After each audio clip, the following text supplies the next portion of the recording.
Yo les doy la bienvenida oficial eh, a esta reunión. Es la segunda del ciclo que queremos impulsar y estamos haciéndolo sobre la situación de las democracias en América Latina, y nos interesa esta situación de las democracias en cuanto al impacto en el movimiento feminista y de mujeres, o sea, la ligazón entre el sombrero grande de las democracias y los movimientos.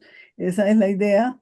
Entonces, hoy tenemos la segunda reunión de este tema, con la participación de Lilian Celiberti, que nos va a hacer la ponencia central. Y Lilian nos ha planteado el tema de su presentación como la democracia en disputa, para darnos una serie de apuntes para el debate y para la discusión. Realmente consideramos realmente una ocasión muy, muy honrosa y muy feliz y muy contentas de tener a Lilian con nosotros en esta sesión, para darnos las puntos centrales que vamos a debatir. Y quisiera entonces presentar de manera muy breve a Lilian. Seguramente muchas de nosotras la conocemos. Lilian, una uruguaya que ha mostrado en todo su proceso de su vida una forma de armar, de impulsar, de organizar realmente muchos espacios colectivos para el feminismo, para el movimiento de mujeres, espacios que han ido acompañados de su trabajo con numerosas publicaciones, y también de su trabajo directo en cursos y talleres. El primer punto de armar y de impulsar, yo creo que es algo que hay que destacar mucho en la biografía de Lilian, en cuanto desde 1984 está en el centro de la fundación del colectivo feminista cotidiano uruguayo, que nos sigue inspirando y nos sigue dando información muy importante que todas. Posteriormente, ya en 1990, es cofundadora de la articulación Marcosur, que también es un colectivo al cual muchas de las que están aquí presentes forman parte.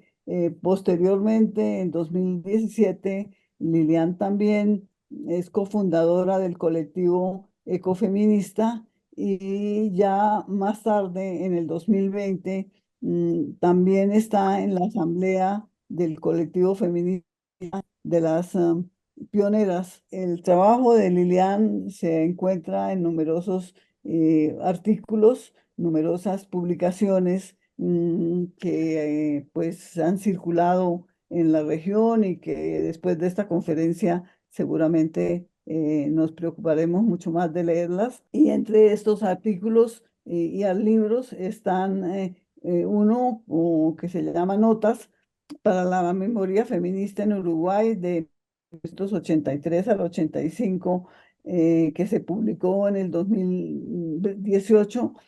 También tenemos un tren en tren a contramarcha, que se publica en el 2019, y las bases materiales que sostienen la vida, perspectivas ecofeministas, que lo publica en 2019. Lilian se ha destacado mucho por su preocupación por la pedagogía feminista, que la ha desarrollado en varios cursos y talleres, incluido algunos que hemos participado aquí en Colombia, y su preocupación por la perspectiva feminista. Y en el 2020 fue declarada ciudadana ilustre de Montevideo. Entonces, realmente es un orgullo y una gran fortuna de que esté con nosotras. Le damos la palabra a Lilian. Como todas las metodologías que siempre hemos usado, tendrá alrededor de media hora, un poco antes, un poco menos, un poco más, lo que ella necesite. y luego abrimos la conversación para que todas o quienes quieran participar dialoguen con Lilian y conversemos un poco sobre la temática. Lilian, entonces tienes la palabra. Bueno, muchísimas gracias y estoy muy honrada por esta invitación y por participar hoy con ustedes y bueno, espero que tengamos una conversación fructífera.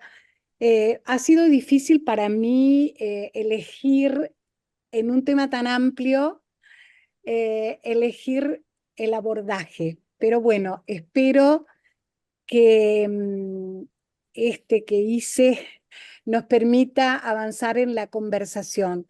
Yo no voy a hablar detenidamente sobre el impacto sobre los feminismos, porque me parece que justamente esa es la que tenemos que conversar. Voy a tratar de plantear algunas por eso llamé a esto como unos apuntes para el debate, Ujú. porque el concepto de democracia justamente ha sido y es un concepto polisémico y siempre en disputa, siempre hay interpretaciones sobre la democracia que están en juego, en disputa, en debate, en discusión. Y por eso algunas, para un campo de la militancia social crítica, se han buscado algunas denominaciones como democracia radical, socialista, popular, y la más aceptada en general, hegemónica, la democracia liberal. En realidad partimos de tragedias ocurridas tras las guerras civiles y los terrorismos de estados en la década de los 60 al 80.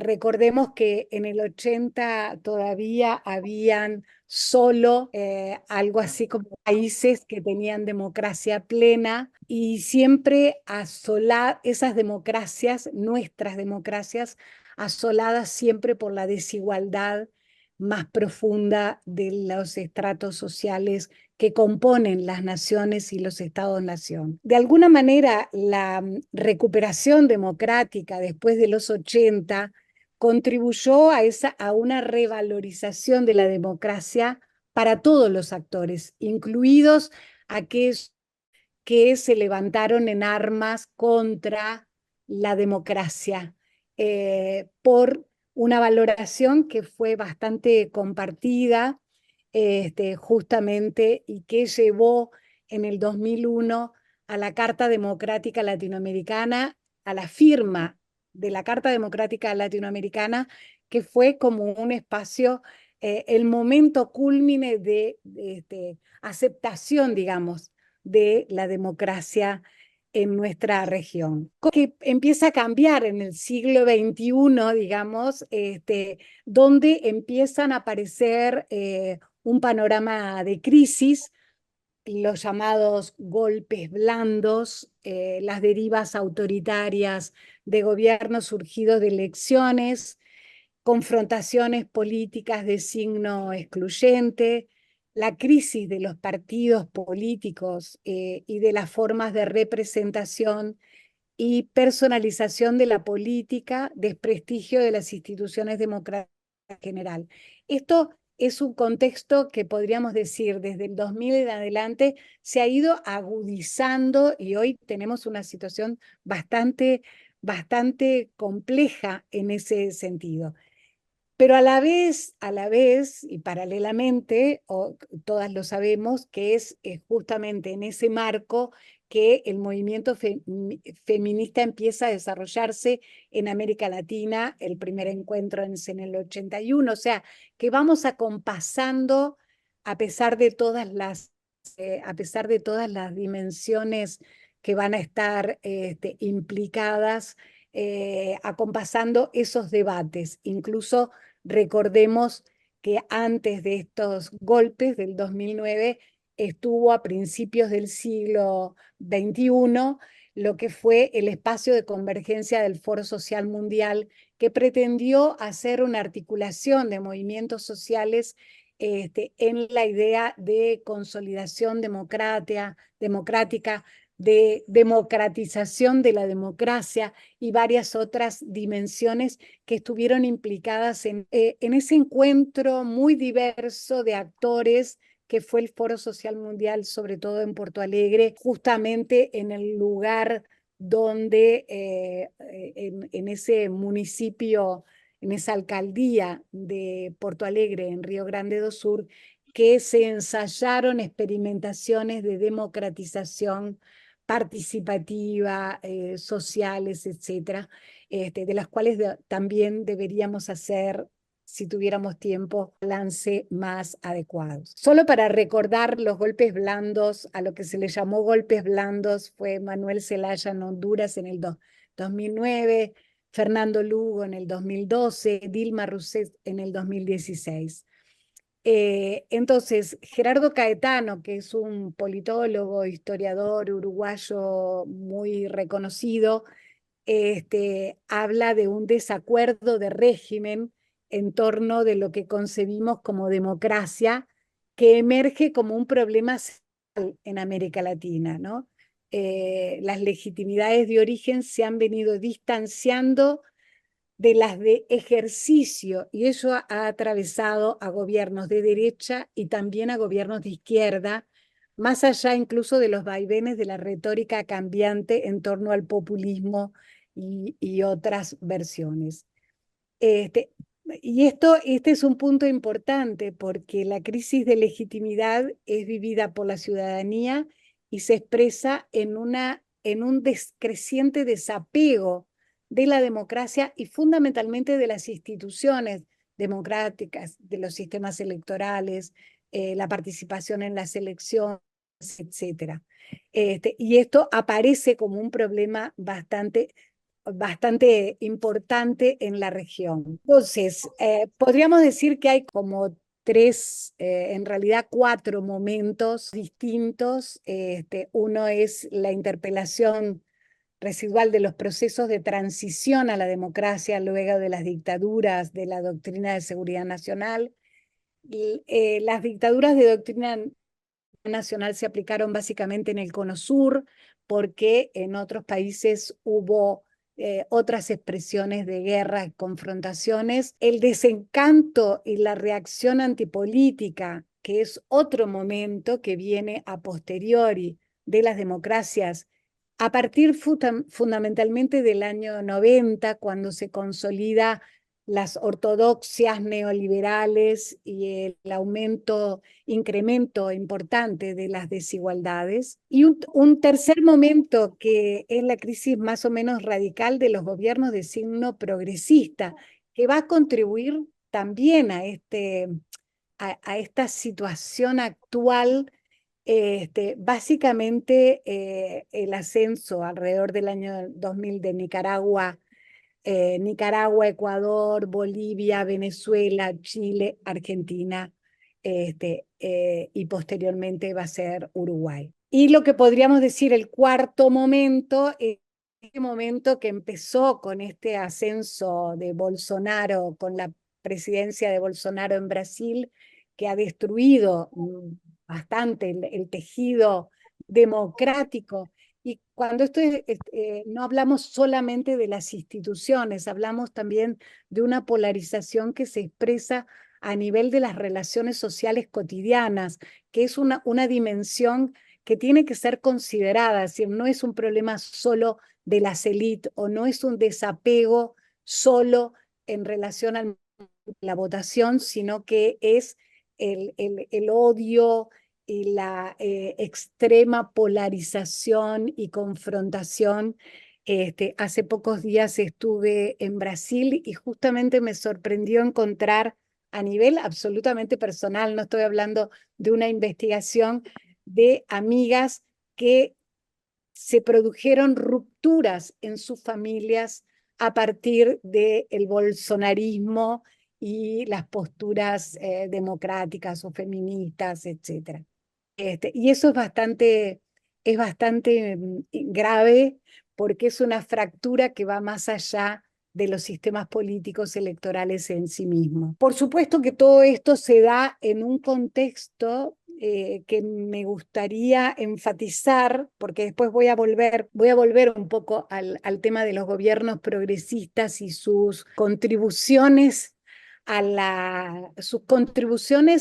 a esta crisis de identidades, podríamos decir, este, pero eso lo voy a dejar por un segundo momento. Me gustaría acá enfatizar que todo esto se da en una situación de precarización de la vida que va más allá de los aspectos estrictamente solo de ingresos, que tiene que ver con la privatización de los recursos públicos, la mercantilización de todas las dimensiones de la vida, la financiarización de la economía, el endeudamiento privado y público y la depredación ambiental que condenan la precariedad y el desplazamiento forzado a amplios sectores de la población.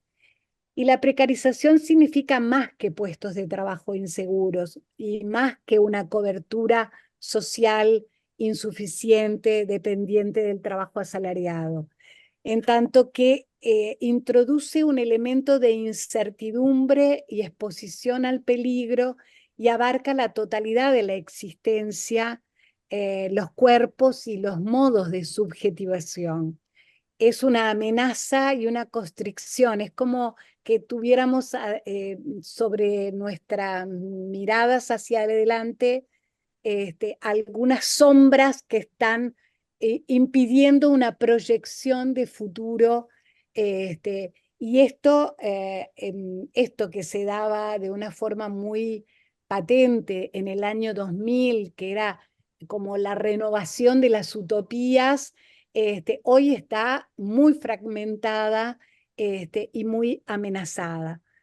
Y estas disputas por la apropiación de territorios y recursos marca la vida de las poblaciones que se ven asediadas por diversas formas de saqueo y violencia, amparadas en la mayoría de las situaciones por el Estado y sus políticas extractivistas. Y a esto tendríamos que agregar la situación de la narcopolítica o la política de los narcos, y que penetra la vida social y colectiva, capturando, bueno, creo que en Colombia tiene muchas experiencias al respecto para compartir, pero en una situación de control, digamos, de territorios y de zonas, y por lo tanto de socializaciones que se van haciendo en torno a la violencia. Este es un poco el contexto en el que nos movemos para las discusiones de democracia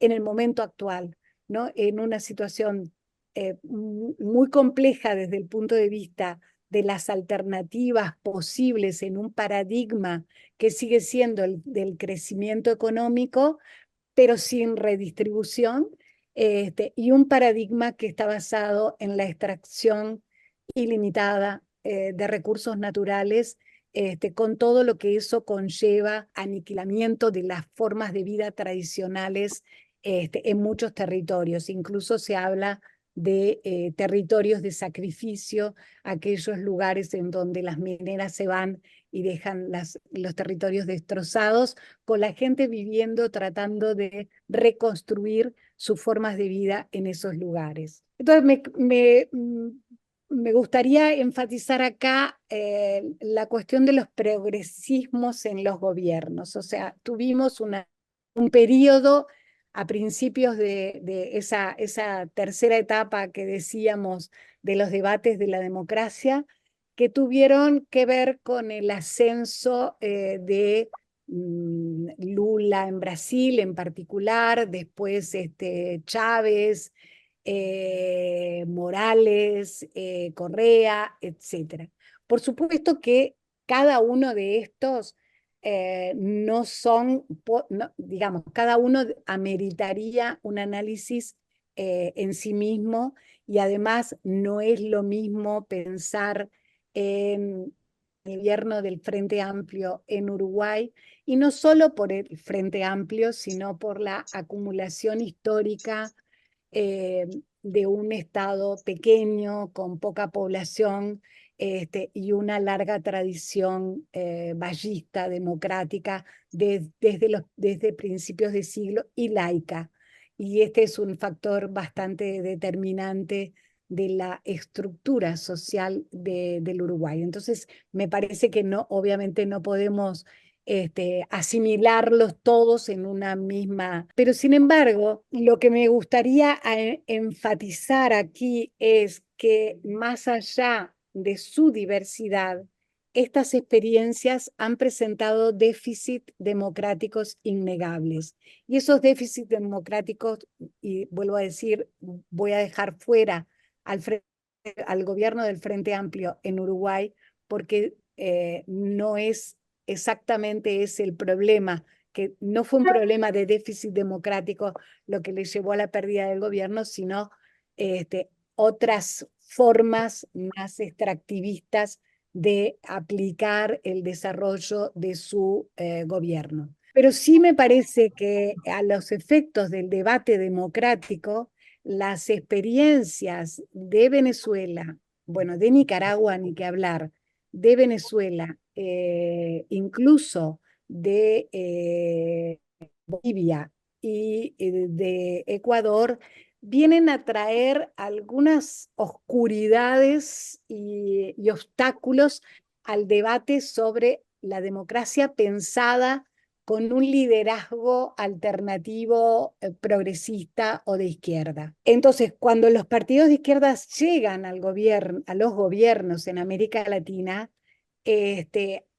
frustran de alguna manera muchas de las expectativas que están puestas en la democratización, no solo la democratización del Estado, sino la democratización de la sociedad, las distintos, la agenda de derechos que se pone sobre la mesa como agenda política, la emergencia de sujetos que han sido postergados por el Estado-Nación desde siempre, como las poblaciones indígenas, etcétera, aparecen y emergen problemáticas complejas que traen al escenario público las desigualdades estructurales de América Latina como parte del debate político.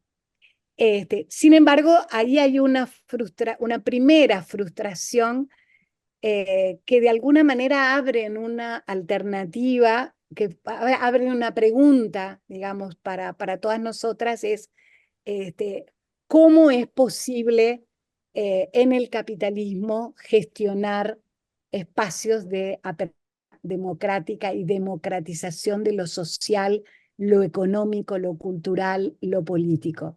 Y esa es una pregunta que me parece que claramente está planteada más allá de la casuística concreta de lo que pasó en Nicaragua y los pactos con la derecha, porque en realidad en Nicaragua fue haciendo pactos con la derecha para mantenerse en el poder, y tal vez ahí sí abren una interrogante al respecto de cuál es la concepción cuál ha sido históricamente y teóricamente las concepciones del poder de las izquierdas y que están y aparecen en el debate político. Entonces, estas transformaciones anticapitalistas que se requerían o que se aspiraban fueron sustituidas por las mejores prácticas de gestión del capitalismo, donde podemos ubicar a los gobiernos de Chile y de Uruguay, orientadas por el paradigma del crecimiento, colocadas como condición de una redistribución. Y esta lógica no ha permitido diferenciar las propuestas económicas de la izquierda de las lógicas depredadoras del capitalismo extractivista. Es decir, en el caso tanto de Chile como de Uruguay, cuando pensemos lo que fue la revuelta, justamente decían no son 30 pesos, son 30 años. Y ahí colocaban todos los gobiernos anteriores justamente desde la democratización. Entonces, hay que pensar esta tensión fuerte que se establece entre la gestión del capitalismo y la apertura y posibilidades de una gestión más democrática en el plano social, pero salvaguardando las desigualdades económicas y cómo eso incide en la ciudadanía. Hay, en relación a este grupo, al grupo bolivariano, podríamos decir, hay algunas características comunes que de un principio una parte de los feminismos, porque nosotras discutimos bastante en el Foro Social Mundial y sobre todo en ese primer momento, la necesidad de mantener la autonomía total del movimiento feminista frente a las expresiones políticas de los gobiernos. Sin embargo, hubo una parte de los feminismos que acompañó este proceso y saludó y participó. Por lo tanto, ahí podemos decir que el surgimiento de estos bloques en América Latina generó en el movimiento este, eh, eh, posturas diversas y que en algunos casos nos mantuvimos al margen de de sus expresiones en lo político y en otros casos y otras feministas estuvieron participando mucho más directamente. Sin embargo, ese proceso y el grupo bolivariano en sí mismo ha marcado, podemos leer al día de hoy, en el 2024, personalismos autoritarios. El proyecto tiende a identificarse con líderes de perfiles mesiánicos, la erosión de principios democráticos esenciales, prácticas de manipulación y arbitrariedad. Pensemos en lo que han sido los procesos electorales en Nicaragua o lo que está haciendo ahora en Venezuela. Cooptación y manipulación de los movimientos sociales, enfrentamientos frecuentes con el poder judicial, el empoderamiento de los militares. Bueno, en el caso, a mí me tocó ir en el 2016 a Bolivia como observadora en el proceso justamente de la reforma constitucional y fue muy decepcionante lo que pasó a posteriori con ese proceso, ¿no? El empoderamiento de los militares, o en el caso venezolano, nicaragüense, la afirmación legal o extralegal de cuerpos paramilitares y la deslegitimación persistente y el no reconocimiento pleno de la interlocución de los partidos y movimientos opositores, y acá podemos señalar claramente la persecución a las feministas desde el principio por el tema del aborto y después una persecución extrema a las feministas nicaragüenses, usadas, muchas de ellas cerrados sus lugares de acción, sus grupos, sus colectivos, sus casas ocupadas, etc. Para los gobiernos de izquierda más democráticos, las cosas fueron un poco diferentes. Sin embargo, podemos decir que los gobiernos de izquierda más democráticos han encontrado también dificultades. Dejo de lado todo lo que es el kirchnerismo en Argentina porque ameritaría un debate bastante más amplio que el que se podemos hacer acá, que es tratar de sacar algunos apuntes en términos más generales. Pero los progresismos, pese a sus logros en campos como la redistribución económica, las izquierdas más democráticas y las políticas sociales, en otras áreas decisivas siguieron libretos menos desafiantes, como en las reformas políticas de profundización genuinamente democrática, como por ejemplo la democratización de los medios de comunicación, participación de las mujeres y diversidades, las luchas antirracistas, la propia reforma de los sistemas electorales o las reformas del Estado quedaron a mitad del camino en todas las experiencias. Y fueron incapaces de crear alternativas regionalistas de inserción internacional que permitieran dar un espacio y un colchón Y también aquí vuelve la pregunta, ¿será que no pudieron? No pudieron porque no tenían fuerza, no pudieron porque en realidad no se puede en el capitalismo generar alternativas regionalistas que permitan una cierta autonomía o un cierto contrapoder que permita salir del extractivismo depredador y generar proyectos para un desarrollo diferente con sustentabilidad medioambiental, económica y equidad social. También tengo que decir que, por lo menos en lo que se refiere a la izquierda uruguaya, está muy lejos de tener un pensamiento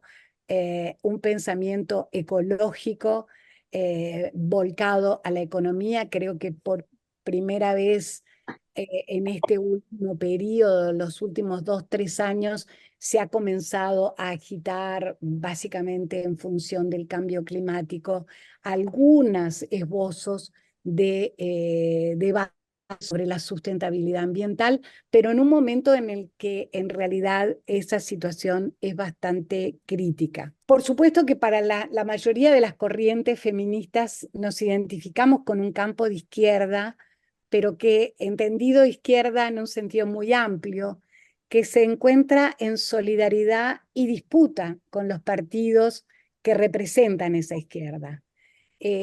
Justamente porque la radicalidad de las propuestas feministas desborda la política entendida como sistemas de partidos electorales y se confronta, por tanto, con una cultura de izquierda que se centra en la administración y gestión del capitalismo. En realidad, el feminismo, los feminismos nos interesan, nos mueve las condiciones de la vida en términos generales, y por lo tanto ahí hay un choque que va a confrontarse concretamente en relación a causas en particular. Bueno, el progresismo tiende a reproducir una visión obsoleta, tanto teórica como política, entre lo político como gestión del Estado y las relaciones sociales cotidianas en las que la exclusión social, el patriarcado, el racismo impactan en los cuerpos de las personas y particularmente de las mujeres y las disidencias sexuales. Dice Rita Segato que las derrotas de la historia reciente nos van mostrando que sin colocar en foco y dar centralidad al desmonte del mandato de masculinidad y a la desarticulación del orden político patriarcal, no será posible reorientar la historia hacia un mundo capaz de traer más bienestar para las personas. Y entonces acá con esto voy a terminar. Quería recuperar de una escritora, Eva Iluz, de su libro La vida emocional del populismo, eh, una definición que ella hace de estos líderes mundiales, obviamente globales, como Duterte, Bolsonaro, Trump, Putin, Orbán, Netanyahu, y se podría agregar a Milei y a otros que vengan, Bukele, etcétera, que dice que tienen en común estos personajes ser hipermasculinistas, atacar el Estado de Derecho y las instituciones fomentar teorías conspirativas sobre el Estado que representan a su vez, porque siempre estamos hablando cuando están en el poder, identifican a enemigos que atacan las fronteras o la integridad de los grupos mayoritarios, enfrentan a los grupos sociales entre sí y representan representan ellos al pueblo contra las élites. Y acá está la famosa consigna de Milei de destruir a la casta. Y ella identifica en el miedo, el asco, el resentimiento, los dominantes de un proceso político usado por los populismos. Y es interesante ver cómo en realidad estas lógicas de la subjetividad están usadas en este momento y por lo tanto las redes sociales y los ataques personales y la polarización que se instala en el debate público, tiene como principal, como uno de los principales enemigos a los feminismos, justamente por todo lo que significa la democratización de la vida que el feminismo trae en sí mismo. Entonces no es casualidad que seamos el eje del ataque fundamentalista y de estos populismos antidemocráticos que hoy aparecen como siendo ejes importantes de la política internacional y del principal ataque a la democracia hecha desde los marcos de la democracia, porque llegan a los gobiernos justamente desde el procesos electorales democráticos. Pero entonces hay una democracia debilitada y autoritaria y autocrática que empieza a ser construida desde estos lugares, destruyendo como las bases centrales de la propia democracia. Y me parece que estamos en ese momento y obviamente nos plantea algunas cuestiones y quiero terminar con dos ideas de dos autoras que para mí son muy interesantes. Una es Donna Haraway, que ella en el libro Seguir con el problema nos dice que requiere aprender a estar verdaderamente presentes, no como un eje que se fuma entre pasados horribles y edénicos y futuros apocalípticos o de salvación, sino como bichos mortales entrelazados en miríadas de configuraciones inacabadas de lugares, tiempos, materias, significados.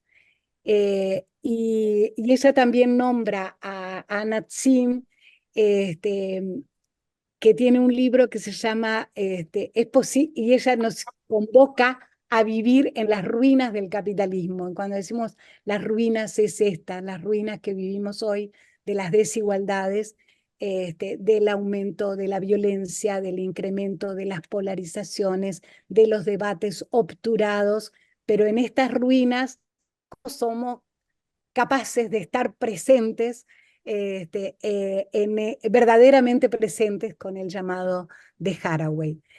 Y tal vez quería hacer un último apunte que me llamó la atención en estos días, es justamente cómo el agua y el cambio climático que desafían concretamente las políticas públicas y la gestión de los gobiernos, en los dos ejemplos, en Uruguay el año pasado y en Colombia ahora, me da la impresión, o pongo esto como un tema de debate, si la gente no le pide, no le exige a la izquierda mucho más que a la derecha, porque acá tuvimos 4 meses con agua salada saliendo de nuestras canillas y sin embargo no hubo una revolución en las calles, ni hubo una masiva presencia pública. Y quiero terminar entonces con una pregunta. ¿Es posible generar otra relación con la naturaleza? ¿Cómo se integra la sostenibilidad de la vida en los debates de la democracia? Y bueno, tal vez las luchas por la defensa de lo común emerge como forma de oponerse a la destrucción capitalista y permiten experimentar formas de reexistencia desde lo pequeño, desde la micropolítica, en muchos casos sin dejar de incidir en el campo de la política general, digamos, de la política pública. Bueno, dejo por acá estos apuntes y bueno, nada, vamos a la conversación. Muchas gracias. Bueno, Lilian, queremos agradecerte realmente este esfuerzo maravilloso de presentarnos esta disputa por la democracia. Bueno, no porque quiera ser la primera, pero por desgracia tengo que irme medio. Primero, Por supuesto, darle tremendas felicitaciones a Lilian porque ha sido realmente una mirada global a toda la región y a todas las tenemos en este momento.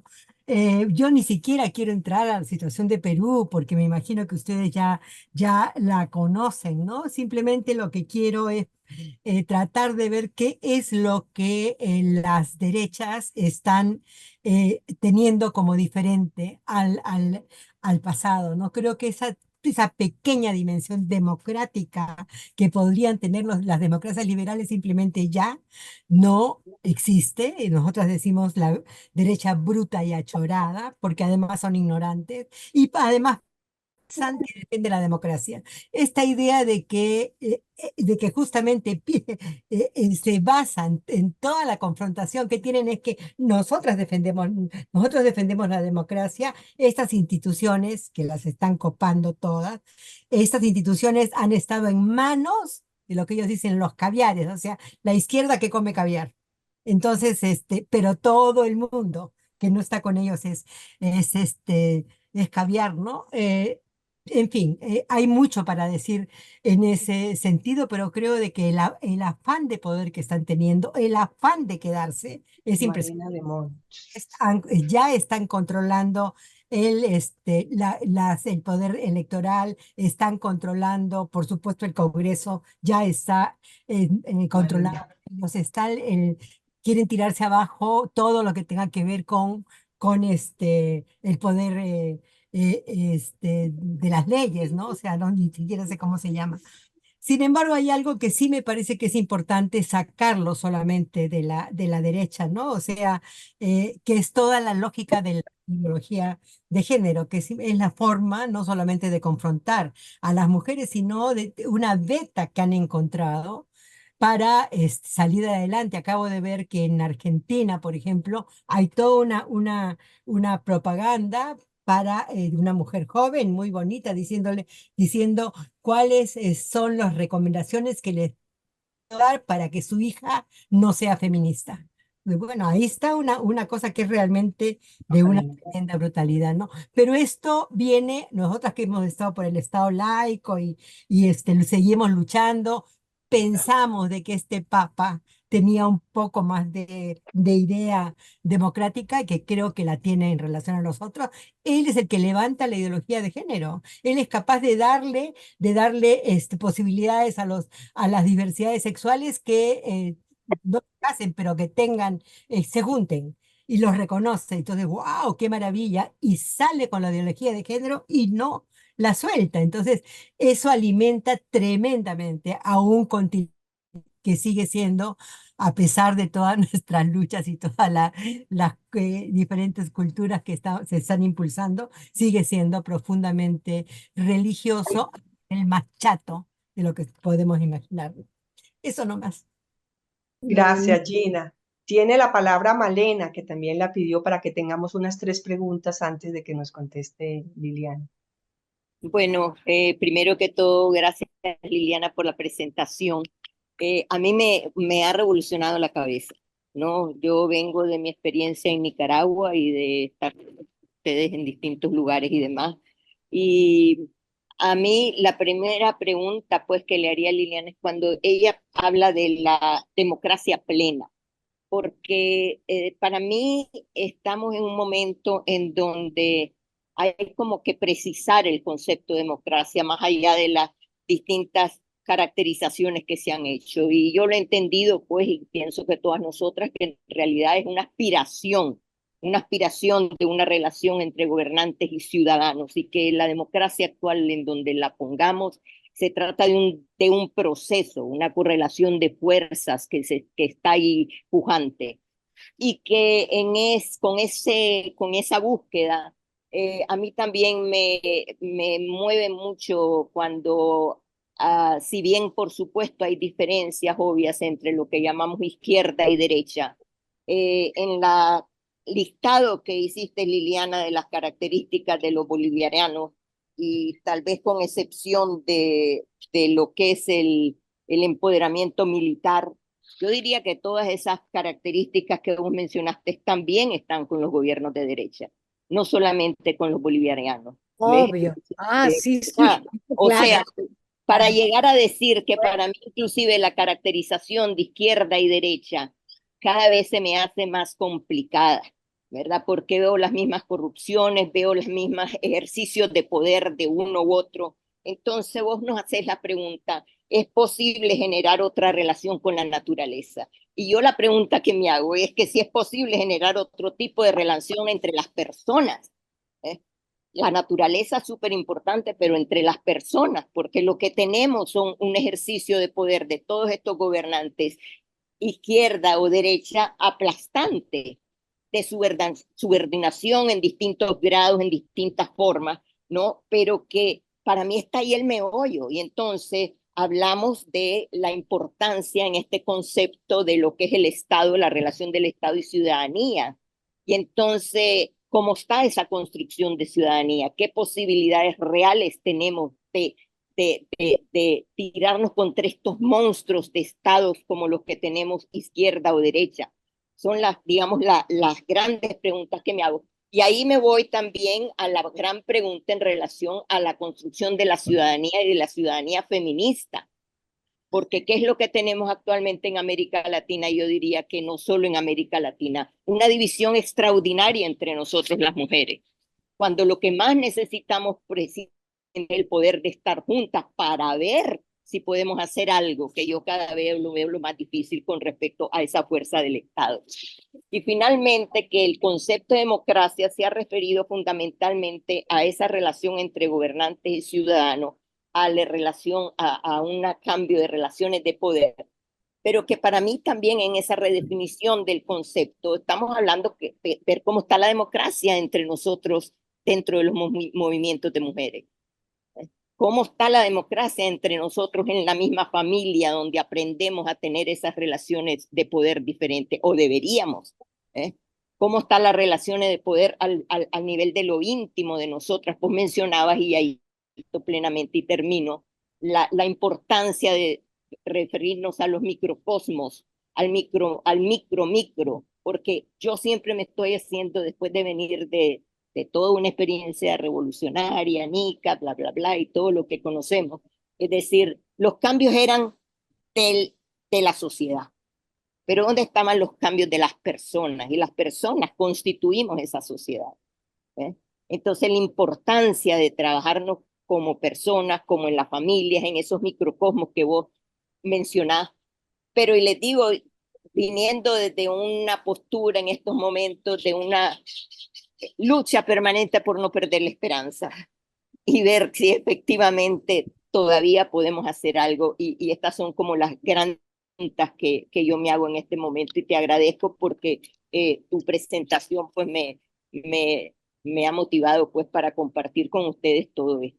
Gracias, Lilian. Gracias, Malena. Tiene la palabra Alba Corocio y para que conteste ya Lilian las respuestas, y queda en turno Ana Cofiño. Yo creo que hacemos las dos palabras y que responda después de la... Perfecto, Magdalena. Entonces, primero Alba y luego seguirá Ana. Bueno, buenas tardes a todas. Muchas gracias por este espacio y especialmente a Magdalena León, que lo ha promovido, y especialmente a Liliana. Hola Lilian, me encanta haberte oído una vez más, ¿no es cierto? Todas las reflexiones muy importantes. Bueno, yo quería hacer una reflexión y una pregunta a la vez. Quizá nosotros como izquierda, aunque también estoy de acuerdo con Malena, a mí cada vez me resulta más difícil distinguir entre izquierdas y derechas, ¿no? Es decir, a lo mejor son categorías que no están del todo claras en este momento histórico que estamos viviendo. Tenemos también que hacer un examen de conciencia, y los feminismos también tenemos que hacer un examen de conciencia. A ver qué hemos hecho durante todos estos últimos años, ¿no? Por ejemplo, yo pondría desde el 90 quizás para acá, o desde el 2000 para acá. creo que una de las cosas que pasan es que los conceptos que tenemos de democracia, a lo mejor no son los mismos los que tienen las grandes mayorías, porque las grandes mayorías ven en la democracia también una manera de vivir mejor. O sea, la democracia no solamente tiene un valor por sí misma en el sentido de que podamos opinar o podamos compartir el poder, sino que compartir el poder tiene como objetivo vivir mejor, resolver los problemas de la cotidianidad. Y resulta ser que eso ha estado bastante poco ocurre, ¿no? Es decir, después de una primera década del siglo XXI, que como se tenían algunas deudas como muy grandes, se pudo hacer, digamos, una mejor distribución, pero también porque estoy de acuerdo contigo, Lilian, porque se usó el extractivismo de una manera bastante depredadora. Entonces se obtuvieron recursos y esos recursos se repartieron. Resulta que mientras existió esa, digamos, balsa de aceite que permitía a unas grandes mayorías vivir mejor, pero a costa de precariedad. ¿No es cierto? Porque eso sí me parece muy importante me pareció sumamente importante de tu presentación. Ese sentimiento de precariedad, de que no haya estabilidad, ¿no es cierto? Y de que en cualquier momento se puede volver a caer en la pobreza más espantosa o en la desigualdad más grande, que además empezó a surgir, o sea, sociedades que eran como por ejemplo en el Cono Sur, que eran un poco más igualitarias que las sociedades que teníamos hacia el norte de la región latinoamericana, cayeron exactamente en la misma precariedad. O sea, parece imposible que, por ejemplo, la Argentina, un lugar donde tiene unos sindicatos tan fuertes, el 45% de la mano de obra trabaje en negro, o sea, de precario, no tenga seguridad social. O sea, algunos elementos mínimos que nuestra población quería. Entonces, la democracia se vacía de sentido y me parece que las grandes mayorías empiezan a hacer desafección con respecto a la democracia. Y a su vez, los feminismos, resulta ser que en nuestra región, todo lo que el Estado tenía que proteger, resulta que no lo protege. ¿Y quiénes son los que protegen en realidad? ¿Quiénes son los que dan la mano cuando tenemos una gran dificultad? Bueno, las familias, que las familias en toda nuestra región sigue siendo importantísima, ¿no es cierto? Porque es la principal institución de seguridad social, o así lo entiende la gente. Y entonces el hecho de los feminismos que han sido levantados como o sea, por las nuevas ideas, estas ideas de la derecha, de la ultraderecha, diría yo, que no son ideas de la derecha solamente, sino de la ultraderecha, hacen aparecer a los feminismos como los grandes enemigos de la familia, ¿no es cierto? Y no solamente en América Latina, también en Europa. Por ejemplo, en Europa se habla del invierno poblacional. ¿Y quién tiene la culpa del invierno poblacional? Las mujeres que no quieren parir. ¿No es cierto? Ya Putin ha establecido una serie de medidas para promover la natalidad. Y una natalidad profusa tiene que ver también con el regreso de las mujeres a las tareas, entre comillas, propias de su sexo. ¿No es cierto? Y además, una división del trabajo muy tajante, ¿no es cierto? Por género, ¿no? Una división por género, por sexo, bien tajante y bien importante. Entonces, esas ideas están recorriendo toda nuestra América. Hace un rato, antes de entrar a esta conferencia, yo estaba escuchando una conferencia que dio en el Congreso de la República Argentina Agustín Laje.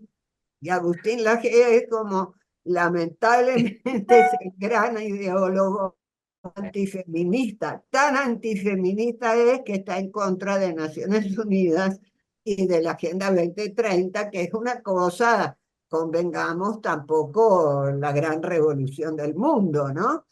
Pero hasta está en contra de la Agenda 2030. Y esas ideas se difunden también a través de las iglesias pentecostales, que son también sistemas de seguridad social a los que la gente acude, también porque los gobiernos y porque las izquierdas no han sabido administrar, digamos, ese cheque en blanco que les habían dado las grandes mayorías. Entonces, bueno, en el proceso bolivariano, que bueno, que fue muy impulsado, y como estoy hablando desde Venezuela, bueno, me siento obligada a hacer una referencia a cuál es la situación, ¿no es cierto? Chávez, que además fue un gran impulsor y que generó amor sin fin, ¿no? Digamos así, en la población. No lo Eh, generó porque tenía solamente... Perdón, Sí, Alba, te voy a perdón. interrumpir. No, Perdón, no, Alba. voy a terminar aquí, pero es nada más que como para ilustrar, porque bueno, porque se habló del proceso bolivariano. Lo generó porque tenía carisma, pero lo generó también porque distribuyó.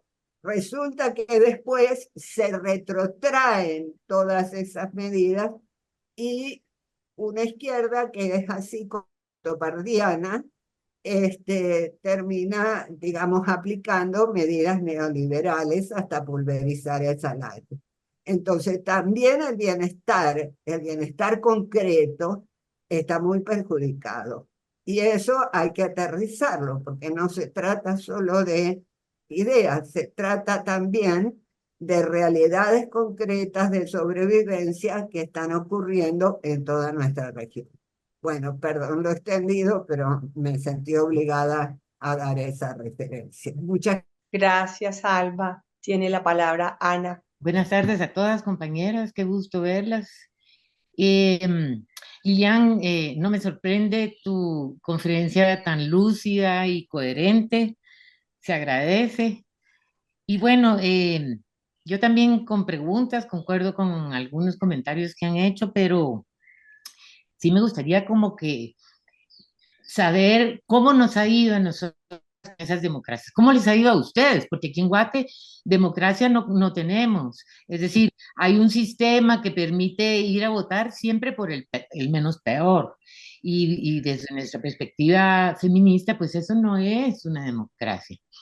Tenemos una democracia limitada, una democracia racista, una democracia misógina. Entonces, yo no sé, digamos, cuando platico con ustedes, mis queridas amigas uruguayas, pues ahí sí veo que la cosa funciona y las feministas han tenido incidencia y han sido de alguna manera atendidas por el Estado, sus demandas, etcétera. Aquí no. Cuando empezó la democracia, pues fueron gobiernos que cada vez se fueron radicalizando más hacia el narco, una derecha fundamentalista, terrible, ya saben, hasta ahora que dice que tenemos un gobierno democrático, pero que está permanentemente tambaleándose. Claro. Entonces mi pregunta iría en ese sentido, porque quiero saber cómo es, porque quiero saber qué hemos ganado como feministas con estas democracias. Es decir, se luchó por instituciones, se luchó por leyes, se luchó por conseguir platas, por un montón de cosas, pero en dos platos, ¿qué hemos ganado? Digamos, por la vía de esa relación con el Estado democrático, supuestamente. Y luego, como pregunta aledaña sería, ¿en qué hemos contribuido nosotras a la democracia? Es decir, algunas compañeras desde el Estado, otras desde fuera, como feministas hemos planteado demandas, hemos tratado de implementar políticas, etcétera, pero ¿hasta dónde hemos llegado?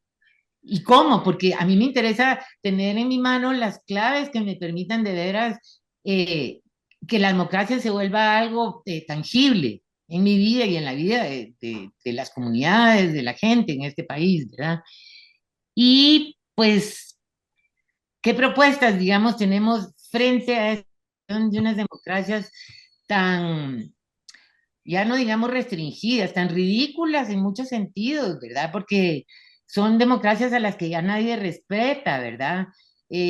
Yo creo que ahorita en Argentina han de estar sintiendo eso, que democracia para qué, para poner a ese monigote ahí, ¿verdad?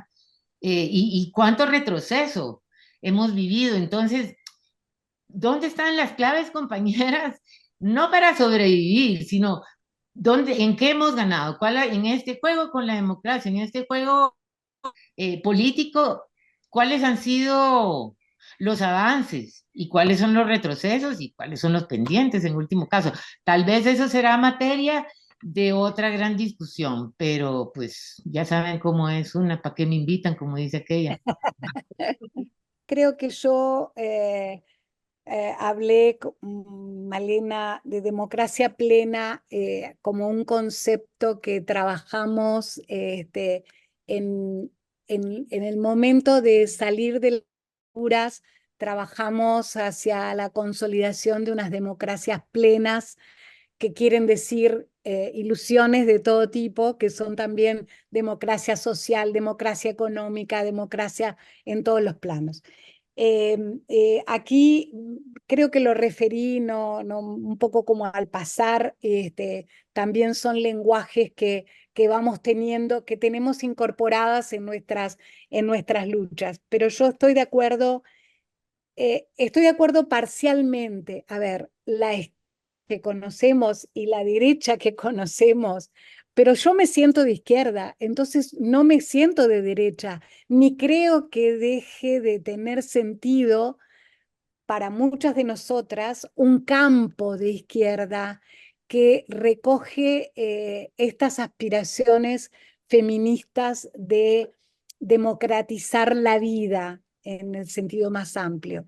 Entonces, si bien entiendo absolutamente que tanto lo que decías tú como lo que decía Alba, lo que hoy denomina algunos autodenominados de izquierda, la verdad es que no tienen propuestas que puedan ser identificadas por nosotras como feministas, como de izquierda.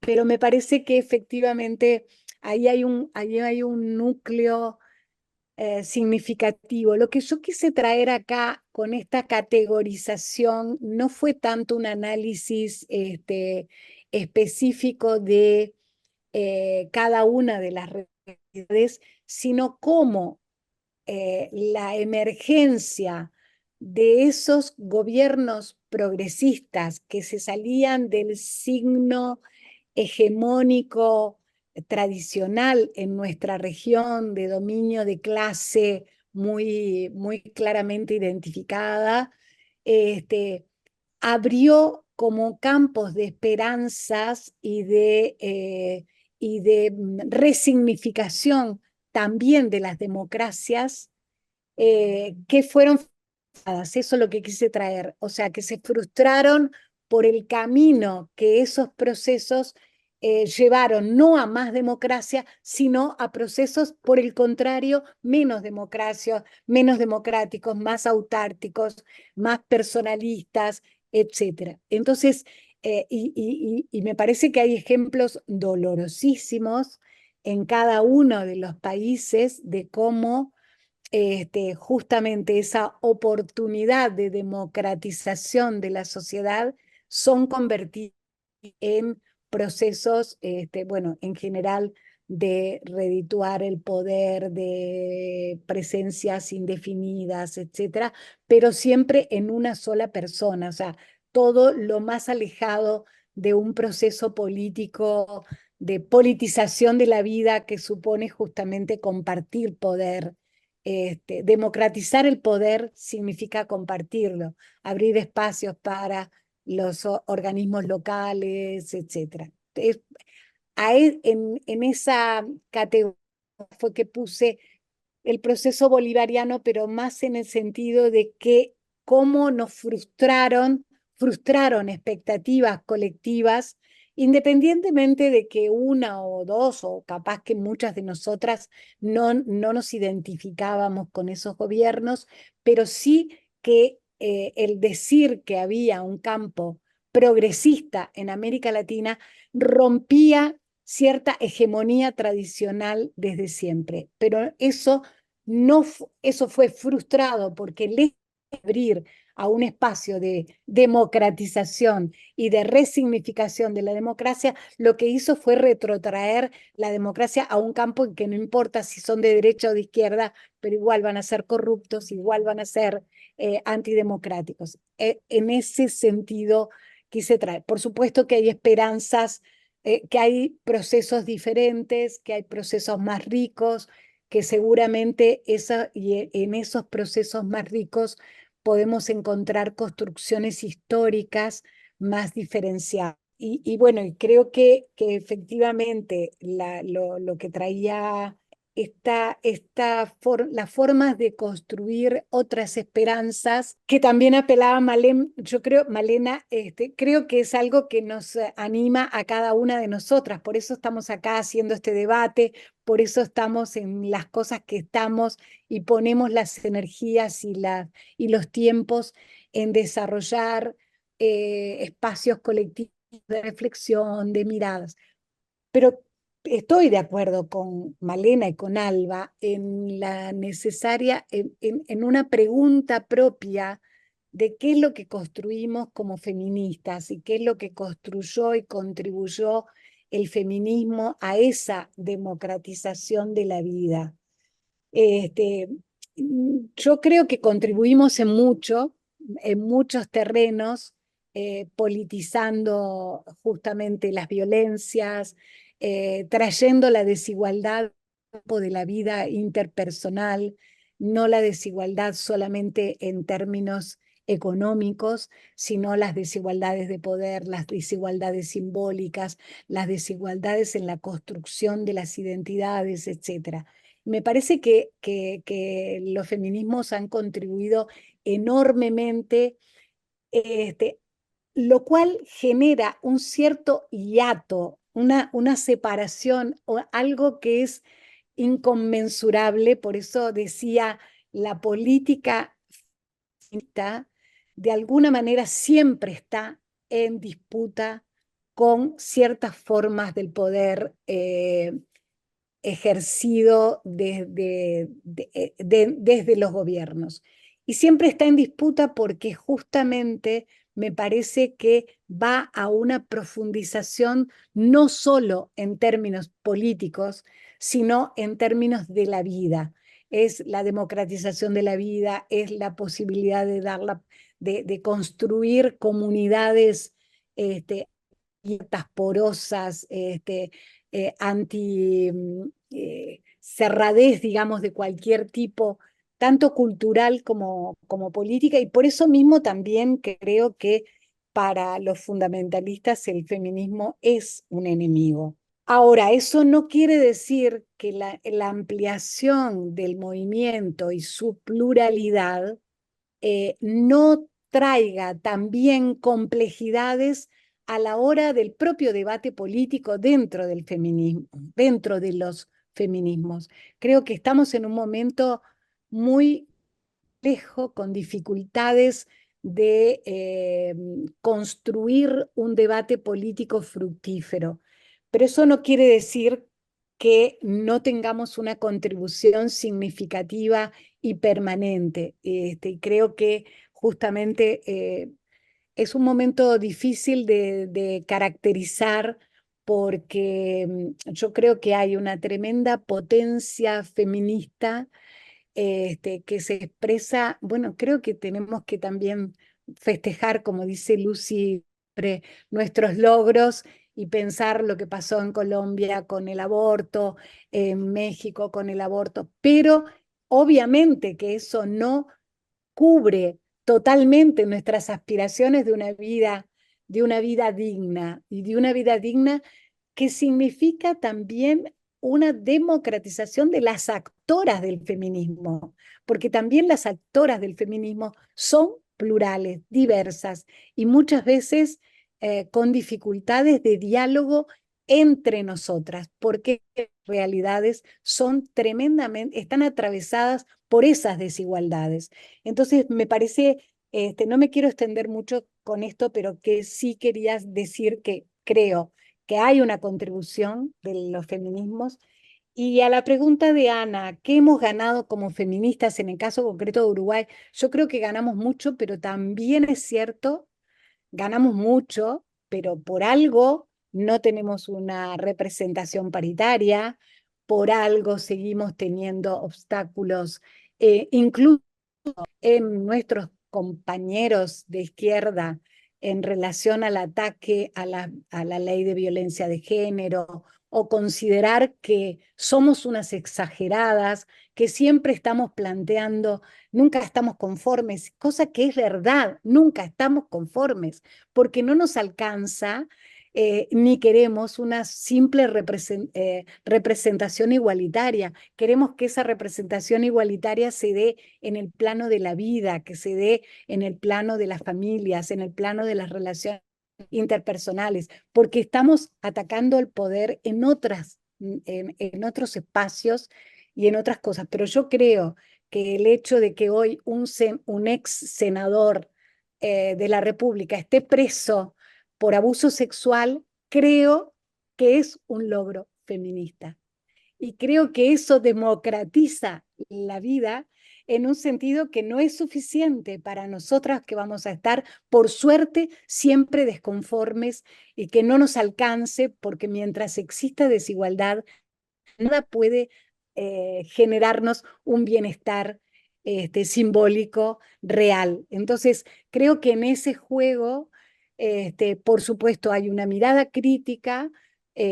Creo que las izquierdas son muchas veces muy conservadoras en relación a los roles de género, y que, bueno, ahí hemos ido ganando posturas con muchísimas compañeras. Entonces, ¿en qué hemos contribuido? Me parece que hemos contribuido en la democratización de algunos campos de la vida de una manera muy, muy interesante. Y después toda la derecha, Alba, está contra las Naciones Unidas. Acá tenemos un partido de derecha que lo levanta todo el tiempo contra las Naciones Unidas, un partido militar que está en el Parlamento en este momento, que por suerte sigue siendo minoría, pero hay que estar alertas. Están siempre contra la Agenda 2030, contra las Naciones Unidas, con la ideología de género, etc. Bueno, dejo acá para no extenderme más. Acá Alejandra, veo Muchas una... gracias. Alejandra es la única que tiene que pide la palabra, entonces comencemos con Alejandra mientras las demás se van animando. Alejandra. Bueno, no sé si me escuchan. Sí. Sí. Sí, muy brevemente, estuve acá sin sonido y no sé si tengo la cámara o no, creo que no la tengo en este momento. Estoy con una enorme dificultad de conexión en un lugar que hay muchísima gente, pero bueno, no voy a hablar mucho porque, bueno, casi todo lo que quería preguntar o comentar ya lo dijeron, Yo lo oye muy retomó. mal. ¿Se me escucha muy mal? Sí, se está oyendo, por lo menos yo estoy oyendo muy mal, muy entrecortado, no se entiende bien, Alejandra. Si me acerco así un poco más, está mejor. Sí, Bueno, no, bueno, muy brevemente era solo, bueno, agradecer este espacio, me encantó escucharla, me encanta escuchar a Lilian siempre, siento que aprendo muchísimo y bueno, era un comentario muy breve para sumar a esta conversación y creo que hay algo que yo escucho en mucho de lo que decimos, que es que no podemos evitar que ciertas formulaciones de los gobiernos progresistas o populistas de alguna manera nos den una cierta esperanza. ¿no? Incluso las que somos poco esperanzadas en este tipo de cuestiones, hemos tenido una cierta esperanza que, que yo creo que es un poco inevitable porque de alguna manera acompañamos los procesos en los que estamos. No da lo mismo cualquier cosa, no nos da lo mismo cualquier cosa. Y me parece que una de las claves para pensar nuestro presente es que la decepción fue mucho más grande que esa esperanza. ¿No? La decepción que tuvimos con lo poco que ha sucedido, y pienso en nuestras demandas, pero pienso también en las demandas del campo popular en un sentido muy amplio. ¿No? Creo que esa es una de las claves. Y a mí, bueno, me vuelven algunas discusiones que son discusiones muy viejas, otras que tienen que ver con también los límites de la institucionalidad, ¿no? Los límites de algunas de las cuestiones que pensamos. Y me parece que de eso tenemos que extraer lecciones colectivas, tal vez sin pensarnos en la diferencia entre las que fueron más institucionalistas, las que estuvieron en las instituciones, las que participaron de esos gobiernos, las que no, sino pensar más colectivamente en nuestra pluralidad, cuáles son las lecciones que desde el feminismo eh, podemos extraer de esta cuestión, ¿no? Eso es un poco lo que escucho de lo que ustedes están diciendo. Así que bueno, solo eso quería decir y agradecer a Lilian y a Magdalena por generar este espacio tan interesante para seguir pensando. Me voy a tratar de arreglar la cámara, a ver si lo logro. Laura y sigue Lucy. Había alguien más antes de mí. Sí, Alejandra, no. Alejandra. Alejandra. Ujú. Alejandra, ¿nos oye? ¿Nos escucha? Alejandra ya habló. Ya, Alejandra. Ya hablé. Ok. Sigue, Alejandra. Lucy. Bueno. Bárbaro, me encanta que además somos muchas. Es bueno, ¿no? Eso está bárbaro. Yo quería, como uruguaya que soy, solamente decir que, por lo que dijo Ana Cofiño, sobre todo, ¿no?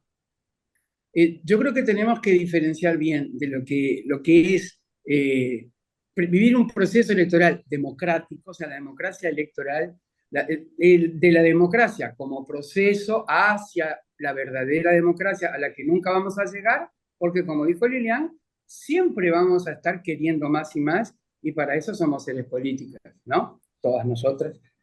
Y eso por un lado. Por otro, la importancia de lo que es el sentido de república.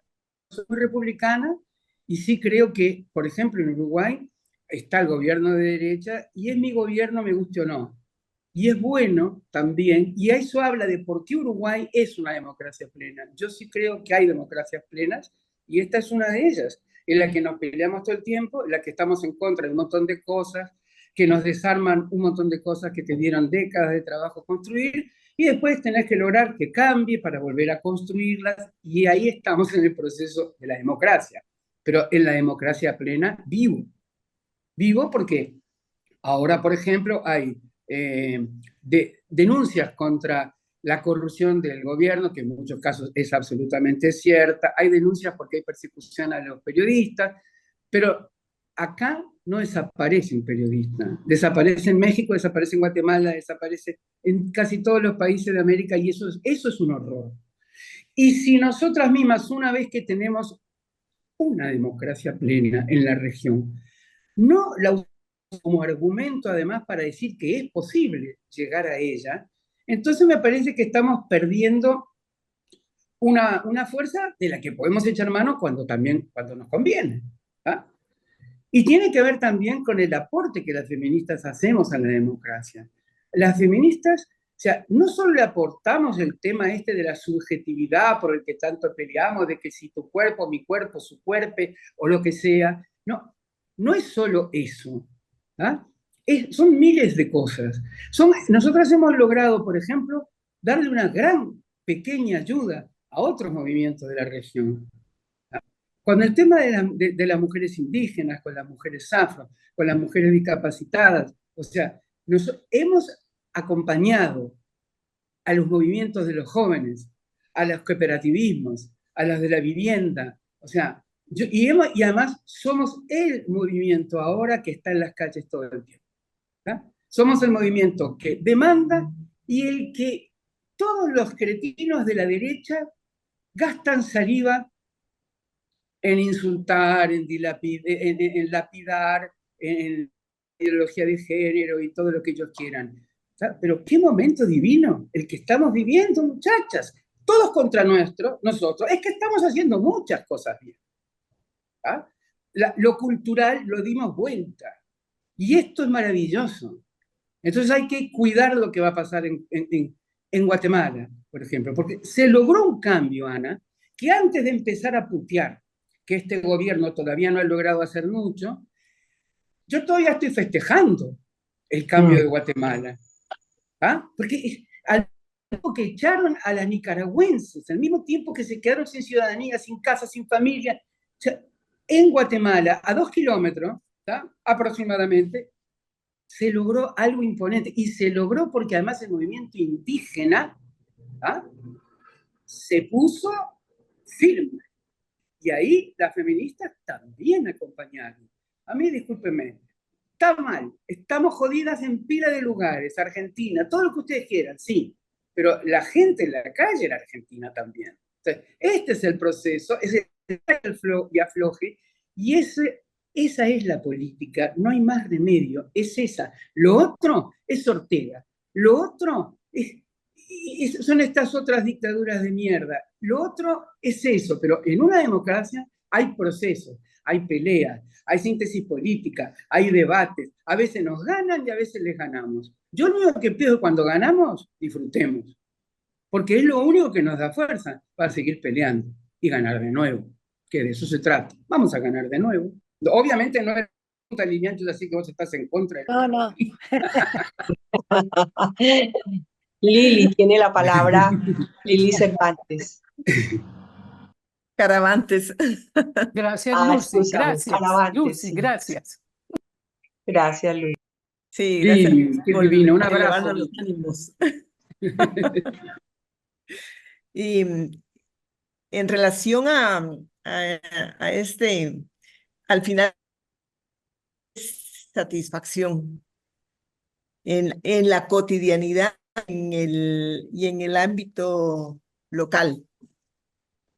Y quiero señalar que efectivamente en Guatemala esto que se logró, que realmente era total, tiene mucho que ver con lo que se ha avanzado en términos de los movimientos de mujeres.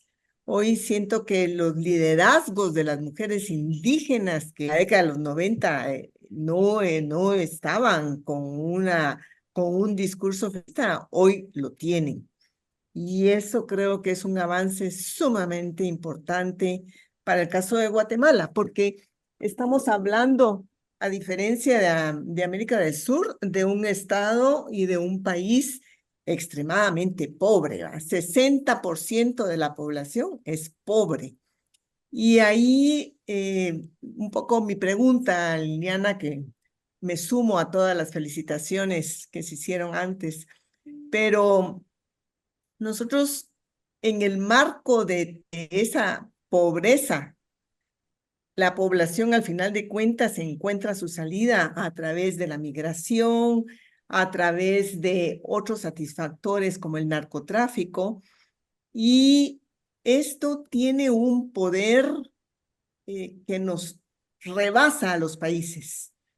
Todas estas grandes corporaciones internacionales rebasan la acción democrática que podemos hacer con los países y cómo vamos a luchar contra ese gran poder económico.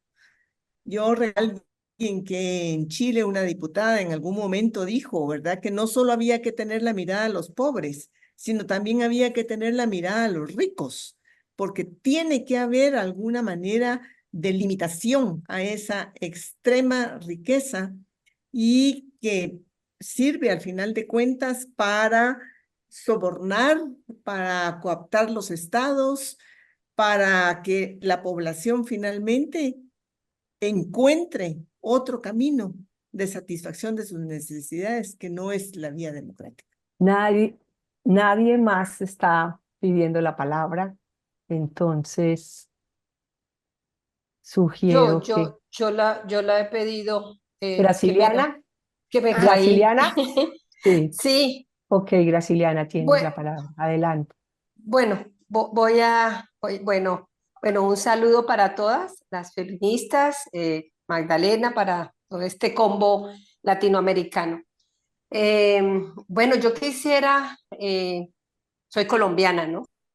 Colombiana, y pues yo comparto mucho en la idea de que estas experiencias de construcción de progresismos, pues hay que mirarlos con un lente también desde los enfoques territoriales específicos en cada país. En mi país, en Colombia, que además tiene como elemento diferenciador sustantivo en relación a la experiencia uruguaya que nos ha relatado nuestra compañera, pues hombre, este ha sido el país justamente que sostuvo casi 100 años, un siglo completo de concordato. Un país que lleva también casi 100 años en un conflicto armado, digamos, pues estamos hablando de 100 años, pero también de 200 años, ¿cierto? De una construcción de república clasista, donde, pues, digamos, los derechos humanos han estado profundamente enredados. Entonces, la llegada de un gobierno como el gobierno progresista que representa, pues, el actual presidente Petro, con todo y las diferencias que podemos llegar a tener, por supuesto, yo sí creo que es nuestra ventana de oportunidad de conocer esa experiencia de construcción de progresismo, en el entendido de que el contexto internacional es absolutamente complejo para cualquiera de las expresiones progresistas en Latinoamérica, porque pues la profundización, por ejemplo, de la concentración de la riqueza es abismal. Son 5, 6, 10 hombres, varones, ¿cierto? Machos, remachos, dueños del mundo. Atizando guerras que están ahí claramente anunciadas como una realidad compleja. Un ascenso también muy gravoso pues, de los modelos extractivistas, de concentración depredador del medio ambiente y de todo, como nos lo anunciaba nuestra compañera. Es decir, aquí yo sí me vuelvo muy Bauman en el sentido de situar, digamos, esta nueva posmodernidad como esa posmodernidad pues, que ha puesto, incluido el campo feminista, en debate el tema de la ética, ¿sí? Y la responsabilidad como ese faro moral. Y los derechos humanos que hay que retomarlos como ese último bastión pues, que enarboló la modernidad y que hay que seguir agenciando desde nuestra óptica feminista, ¿cierto? Desde situar todo el debate alrededor de los temas de cuidado, todas esas agendas que hemos venido pues movilizando. Acá, por ejemplo, deconstruyendo elementos clasistas, teniendo una vicepresidenta además negra y además disruptora, bueno, que no es la feminista que uno sueña, pero pues creo que esas transformaciones son importantes. Y yo sí quisiera también que en ese balance pues se celebren este tipo de cosas. Yo creo que sí estamos frente a desafíos muy complejos y es la fragmentación, ¿cierto? De ese llamado precisamente campo progresista o democrático, ¿sí? Incluidas nosotras, para articularnos mejor como saben hacerlo pues los grandes acumuladores de capital. Y de constructores, pues también, digamos, de arrolladores de la violencia, del narcotráfico, de todo lo que ha significado pues esta sociedad en esta actual coyuntura. Bueno, quería dejar también planteadas esas ideas como para ligarme a las voces de esperanza de que, bueno, digamos, experiencias que hemos leído como relativamente retrocesos como los que se experimentan en Argentina, en el Cono Sur, que nos duelen profundamente, pues al mismo tiempo se acompañan de experiencias interesantes las que se construyen en Colombia. Con todo y lo que para el campo feminista en Colombia pues también ha significado pues esta experiencia, ¿no? Que aún no termina. Y yo creo que aquí también hay en debate un tema de cómo los cambios y cómo la cosa pública, ese entramado de medios de comunicación y poder de los medios y todo eso que se ha denominado pues los golpes blandos, ¿no? Están digamos, siento que es un tema en el que tenemos que ser mucho más estratégicas a la hora de revisarlos y verlos como desafíos. Dejo esas puntadas, quería hacer esos comentarios. Muchas gracias. Bueno, gracias. Magdalena, faltan 20 para las 4. Tenemos 2 personas más que son Amparo Beltrán y Lili Rodríguez. Tendrían que ser intervenciones muy cortas, ¿verdad? Para darle tiempo a... Intervenciones cortas para que luego pueda cerrar Lilian y podemos hablar de la futura reunión. Exacto. Bueno, entonces, Amparo, tienes la palabra. Bueno, no había pensado hablar, pero con Graciliana sí me parece importante hablar un poco o sintetizar las diferencias entre Colombia y el resto de países, sobre todo con Uruguay, porque Uruguay tiene la ventaja de haber sido un país laico y eso ha ayudado muchísimo al avance feminista. En Colombia yo quisiera recalcar que siendo el país más conservador de toda América Latina, el que más se le ha doblegado a Estados Unidos, ¿no? Recordemos solo Turbay, el único que se puso a favor de Estados Unidos cuando las islas, bueno, allá en Argentina. Lo que yo quiero dejar claro son 2 cosas. Primero, sí me parece importante que se vaya definiendo la democracia cada vez más. Y segundo, también pensar en todo lo que las mujeres hemos aportado para la apertura del país. Yo creo que es gracias al feminismo que Colombia se ha ido abriendo, que fuimos las primeras valientes en enfrentar muchas cosas al punto que en este momento podemos decir nominalmente que tenemos un, un gobierno de izquierda, pero por decirlo, porque ahí hay unos vacíos enormes. Ahí si hacemos un balance, no me atrevería a decirlo así tan exactamente, porque el hecho de ser feministas somos de por sí de izquierda y eso hace que nunca estemos satisfechas, sobre todo de lo que está sucediendo en Colombia. Yo me alegro de que hoy, por ejemplo, haya renunciado al Partido Verde nuestra antigua alcaldesa Clara López. Claudia. Amparo, escúchame que te interrumpa, pero tercero, sí me tenemos que interesa avanzar. que ahora digamos más que que hablar de feminismos, para no decir que nos estamos peleando, la expresión que usa Florence Thomas me parece la más acertada, que el movimiento feminista, no son feminismos, para que así podamos conversar más entre las diferencias que hay en los feminismos. Y gracias, Done. Gracias, Amparo. Lili, tiene la palabra y que te recomiendo que por favor no te pases de 2 minutos porque estamos con muy poco tiempo. Bueno, Muchas gracias. Gracias Lilian por la presentación. Solamente con el tema de qué contribuyó el feminismo, creo que en América Latina justamente las feministas pusimos esto de que queríamos y queremos democracia en el país y en la casa. Esos de nuestras mantras, ¿no? Y también lo personal es político. Creo que eso fue lo que nos marcó la vida en estos años. Con todas las críticas que podemos hacerle a la democracia y particularmente de Ecuador a la década del correísmo, creo que Ecuador avanzó muchísimo en política pública y eso hay que reconocerlo. Avanzó en los derechos de las mujeres y también en la integración regional que aquí se mencionó. No hay periodo perfecto. no hay democracia perfecta, no hay gobiernos perfectos. Nosotras levantamos muchas críticas. Vamos, ese momento con el momento actual, hay una diferencia enorme, donde estamos perdiendo derechos en democracia. Este momento en democracia estamos perdiendo derechos, hemos perdido derechos. Y creo que esa es la situación en América Latina.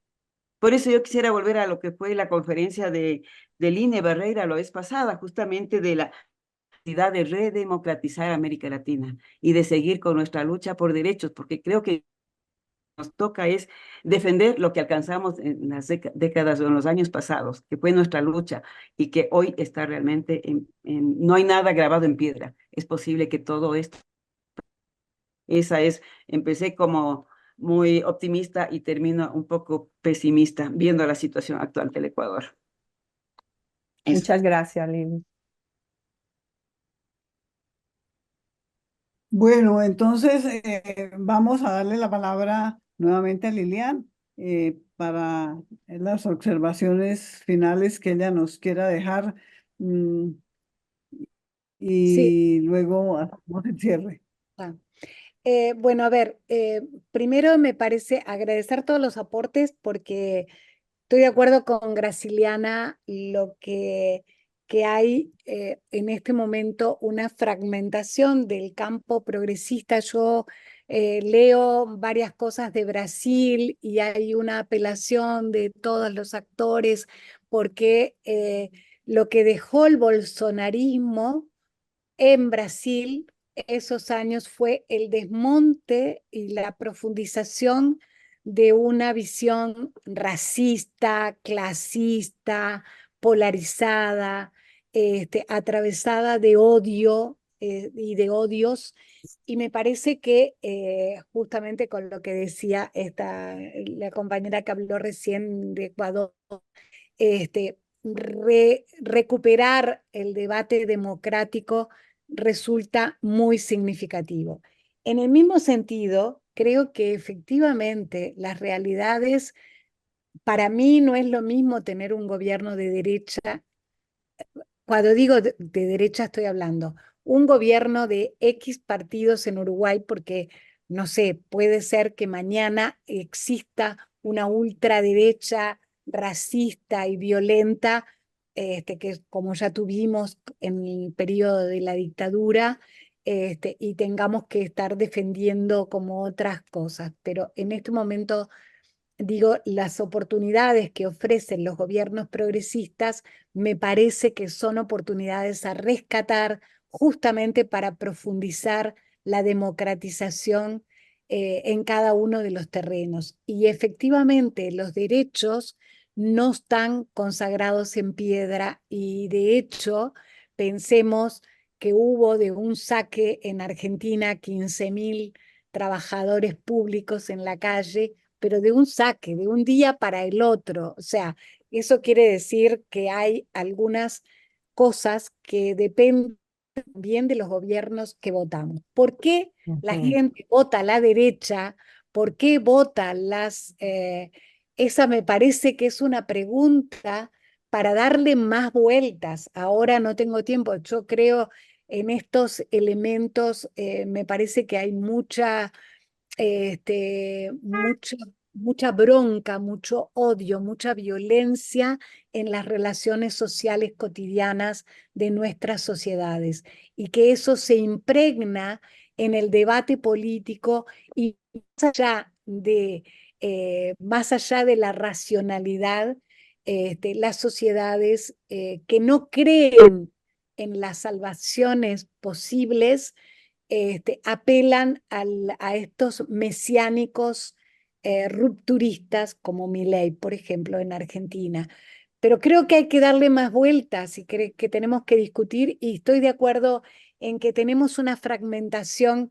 Le escribía recién a Malena que yo la vivo en el Uruguay. En Montevideo, el 8 de marzo nos juntamos en la calle 400.000 mujeres de todos los feminismos, pero no nos volvemos a juntar las 400.000 en las luchas concretas en relación a, por ejemplo, a defender la ley de violencia de género o a hacer otras, o a impulsar otras dinámicas. Por supuesto, todas estamos en dinámicas distintas, pero fragmentadas. Entonces, creo que esa es una particularidad del momento actual, y creo que esa particularidad del momento actual no es ajena a la penetración del neoliberalismo en las relaciones sociales humanas cotidianas, porque nos volvemos más individualistas, porque pensamos más en nuestras realidades más pequeñas, no sé, hay algunas racionalidades que están, digamos, atravesando nuestras luchas, y a veces nos fragmentamos y nos dividimos más de lo necesario. Tal vez tengamos que tener un cuidado, una apelación a debates más cuidadosos, más respetuosos, más abiertos, pero sobre todo más amorosos también, porque es tanta la desigualdad que si no nos cuidamos un poco las espaldas, nos sentimos cada vez más solas en las luchas. Creo que ahí tenemos un camino, un desafío, que tal vez no lo vamos a hacer todas, pero las que queramos hacerlo, me parece que tenemos que hacerlo para realizar esas esperanzas. Y bueno, y agradecerles muchísimo porque seguiremos con estos debates, porque son nada más que pinceladas para un intercambio que nos atraviesa absolutamente emocionalmente también. Lilian, mil gracias. Magdalena. Muchas gracias, Gloria. Entonces, yo quiero agradecer la presencia de todas en esta reunión muy, muy, muy nutrida, y también la participación de las 10 o 11 que tomaron la palabra, pero muy explícitamente agradecer la brillante participación de Lilian, y no solo en la ponencia, sino los apuntes y la manera de recoger muchos de los temas en sus respuestas o sus intervenciones durante el conversatorio. Realmente muchísimas, muchísimas gracias. Entonces, con estas palabras quiero despedirme, darles las gracias, una buena tarde, y nuevamente mil y mil gracias a la presencia de todas, y muy especialmente a Lilian por su esfuerzo. Gracias. Y brillantez. Gracias. Muchas Beso a gracias. todas. Gracias a Chao, todas. Marta. Adiós. Gracias. Gracias, Lili, buenas Ana, tardes. todas. Muchas Jimena. gracias, Magdalena y todas. Gracias. Gracias.